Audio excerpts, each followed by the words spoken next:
नमस्कार दोस्तों। तो इस वीडियो में हमारा फोकस है वाइसरॉय ऑफ इंडिया को ट्रिक से कैसे रिमेम्बर करें। तो हमारा फोकस रहेगा 1858 टू 1905 तक के जो भी वाइसरॉय थे उनके नाम को क्रोनोलॉजिकल ऑर्डर में याद करना। तो चलिए आगे बढ़ते हैं। उससे पहले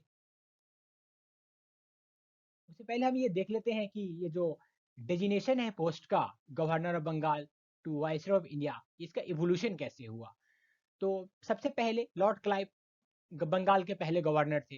इस पोस्ट को रेगुलेटिंग एक्ट 1773 के जरिए गवर्नर जनरल ऑफ बंगाल के पोस्ट में बदला गया और ऐसे होने वाले वैरन हेस्टिंग पहले व्यक्ति थे। गवर्नर जनरल ऑफ बंगाल को governor general of India charter act 1833 के जरिए किया गया और विलियम बेंटिक ऐसे पहले व्यक्ति थे। उसके बाद गवर्नर जनरल ऑफ इंडिया को वाइसरॉय ऑफ इंडिया के पद से चेंज किया जाता है गवर्नमेंट ऑफ इंडिया एक्ट 1858। इसका कारण होता है 1857 का जो रिवोल्ट है, द ग्रेट इंडियन रिवोल्ट। तो चलिए आगे बढ़ते हैं। Viceroy of India 1858। तो हमारा इस वीडियो में एम है 1858 टू 1905 जितने भी वाइसरॉय थे उनके नाम को क्रोनोलॉजिकल ऑर्डर में याद करना। चलिए, पहला नाम है लॉर्ड कैनिंग। तो इनका जो पहला कार्यकाल था 1856 टू 1857, वो गवर्नर जनरल ऑफ इंडिया कहलाते थे। 1858 to 1862 lord Canning viceroy of India के रूप में है। लॉर्ड कैनिंग के बाद है एल्जिन वन। एल्जिन वन, इनका टाइम पीरियड है 1862 टू 63। इनके बाद आते हैं जॉन लॉरेंस 1864 टू 1869। लेकिन एल्जिन वन और जॉन लॉरेंस का ये जो टाइम पीरियड है, इसके बीच में जो गैप है 1863 टू 1864, इसके दौरान दो एक्टिंग वाइसरॉय आते हैं। तो जो जॉन लॉरेंस है 1864 टू 1869, इनके जो कार्यकाल में जो सबसे इंपॉर्टेंट बिंदु है वो है जो हाईकोर्ट सेटअप हुआ था बॉम्बे, कोलकाता और मद्रास। जॉन लॉरेंस के बाद आते हैं लॉर्ड मायो, जो बहुत ही फेमस रहते हैं भारत में। जो 1871 का सेंसस था वो लॉर्ड मायो ने ही बनवाया, इंट्रोड्यूस किया था। उसके बाद लॉर्ड नॉर्थब्रुक, इनका कार्यकाल है 1872 टू 1876। लॉर्ड नॉर्थब्रुक के कार्यकाल में ही जो पंजाब का जो कुका मूवमेंट था वो हुआ था। लॉर्ड नॉर्थब्रुक के बाद आते हैं लिट्टन और रिपन। लिट्टन साहब ने, बहुत ही इनफेमस व्यक्ति है ये लिट्टन, इन्होंने वर्नाकुलर प्रेस एक्ट भारत में इंट्रोड्यूस किया था। वर्नाकुलर प्रेस एक्ट था क्या?